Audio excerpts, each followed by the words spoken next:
Hello! Magandang hapon sa inyo mga kagulong. So ngayon dadalhin na natin si Azul sa Dex Autoworks Garage kasi magsisimula ng ating malupitang project build. Episode 3 na to guys. So abangan nyo kung paano natin dadalhin si Azul papunta doon sa kay Dex Autoworks Garage. After 4 years, magsisimula na ulit. Bye-bye! Yay!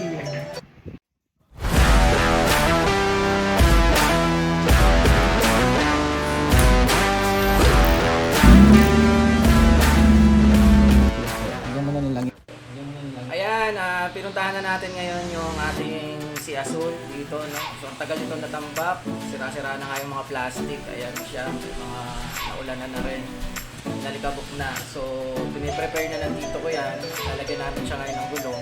Eh, ngayon may nakakalso pa to ngayon, wala pa tong gulong. Kaya, kailangan lagyan ng gulong kasi ililipat na siya. So, ito yung mga nandiyan yung mga harness. So, tinig natin bubong, walang kalawang. Madumi lang talaga siya. Kasi yan, nakalagay na yung donut na gulong. Sa akin yan, nakapatulong yan. Kinuha niya yung sa akin eh. So yan, tinatanggal na. Sinadyakan muna ng dito ko para umangat. So tayo, tamang gulong muna dito. Silip-silip, ang dumi. Pero wala namang kalawang niya, kailangan lang linisin. So yan, ganda ng pagkakalin niya ng preno niya. Nakita niya yan. Galing pa ng US yan. So nga pala, converted na rin yan sa disc brake, naka-disc brake na yan. Nandiyan naman, kumpleto ng pang ilalim, malinis. So nandiyan nakalagay na rin yung gas tank natin. Alright, hintay lang natin matanggal yung jack, dahil ililipat na natin siya. Tawagin muna natin si Sir Dex. So ayan, naibaba na siya, natanggal na yung jack. So wala na siyang, hindi na siya nakaangat, no? Pwede nang itulak yan. So tatawagin na lang natin ngayon sila Sir Dex and ating mga tropa para maitagin Dahil gamit ko sa hindi pala pwede yung ganyan katos. Papamala mo kasi donut type pa yung nakalagay dyan. Papalitan natin yan, magandang mags and tires. So ayun, tinawag na natin yung mga tropa para magtula kaya Sir Dex nagkakaroon pa ng puwet. So lagi ngayon makatula dito, jackpot. Ayan, Bombi D, no? Ayun, no, papunta na tayo sa bahay ng tito ko kasi doon nga nakapark yung si Azul. So, ang dami natin tropa. Papogi muna tayo. Ayan, kasama natin si Brentpot. O nga pala, shout out nga pala kay Sir RJ Gonzales ng ANJ Honda Care. Mga nagsasurplus yan. Nag-donate ng bolts para sa oil pan natin. Grabe. No, imaginein mo, may talagang mga mababasang tao. So, nag-post lang tayo nung nakaraan sa group. Ngayon, pinadala niya na tayo ng bolts. So, shipping fee lang binayaran natin. Maraming salamat Sir AJ ng ANJ Honda Care. Ayan guys, tinanggalan na ulit ng cover kasi akala ng tito ko eh hindi pa ngayon makukuha. So ayan, baka lang tayo ng konti. Ulit na yan. Pero yung plastic na yan, no? 2 taon nang nakakover yan dyan. Punit-punit na. Sa sobrang tagal niya, nasira na siya. Kasi nalikopok na. May parking na rin. Si Sir Gab na bahala dyan. Papapapulit natin yung loob, papalinis natin. Pati yung mga wire. Papayos natin yung mga wiring. Kailangan maganda yung pagkakagawa. So hindi naman siya ganun kadiin. Kung baga talagang clean look lang kahit papaano. Ayaw siguro natin buong ating pagkakas. Usap-usap muna para tatanggalin. Sino magbubuhat? Boy, papanood mo ba sa TikTok yung ano? Yung binuhat, yung EG. Nakita niyo ako, pogi ko dyan. Akala ko may tinutulog pero wala.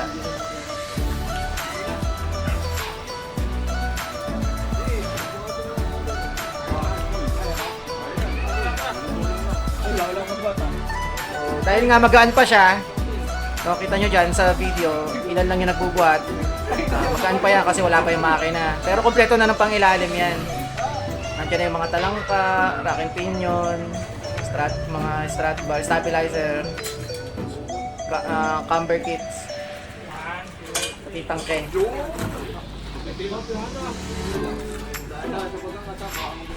Nakakatuwa lang, no? Makikita mo yung pinaghirapan mo, yung nililiha mo lang nung mga nakaraang taon. Kita mo kasi dati yung itsura niyan talagang kalawangin yan. Tapos, ayun nga, dahil sa pag-tiyaga, talagang pag ginusto mo talaga, magagawa mo talaga ng paraan eh. Ano Ano yan guys, itong project car na yan, hindi siya isang bagsak. Kumbaga talagang pinag-ipunan ko yan. Ang mapapayo ko lang sa mga nagpa-project car, kailangan medyo malalim yung pulsa nyo. Talagang yung project car kasi ang halos mas mahal pa yun sa para kang bumili ng bagong sasakyan. Matagal ang proseso, pero once na natapos mo at nakita mo yung output, grabe, nakakataba ng puso, no? Parang kailan lang, dati nililiha-liha lang namin yan, wala pa pintura. Ngayon, napakaswerte kasi dahil merong shop na malapit lang dito sa amin. And talagang pang puro Honda yung gagawa nila. Video mo ganito yan. Ay, pakat. Ayan. Mas okay na. Kunti na lang, malapit na, may progreso na. Mahalaga umuusad. Na malagi ang mahalaga sa buhay eh. Hindi baling matagal, mahalaga umuusad. Maiyak pa yun. Decide pa kami kung ililipot namin dito sa subdivision. Ano ba? Ay, paparada mo na parada mo.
So ayan, malapit na tayo kila Sir Dex, no?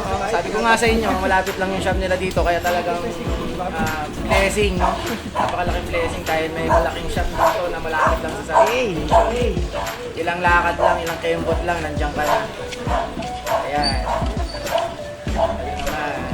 Daming tumulong sa ating magtulak. Grabe, nakakataba ng puso, no?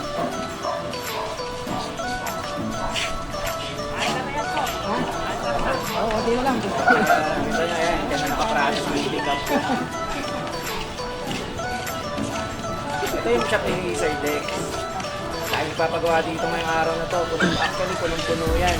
Dapat ang plano dyan, bukas pa yan pupunin. Eh, sabi ko, excited na ako. Sabi ko kay Sir Gab, kunin na yan para tuloy na. Nga pala guys, pag nagpumunta kayo dito, may cafe din sila Sir Dex. Hindi kayo maiinip. Napakasasarap ng tingnan yan. So ayun, nadala na siya. Malikabok lang talaga kasi nga tagal na stock, taon na hindi nahugasan. Natapos yan guys, abangan mo. So bukas, dadaling ko na yung mga radiator, pati yung mga ibang parts sa... Ayan, thank you. Grabe, solid. Kita sa episode 4. Bye-bye!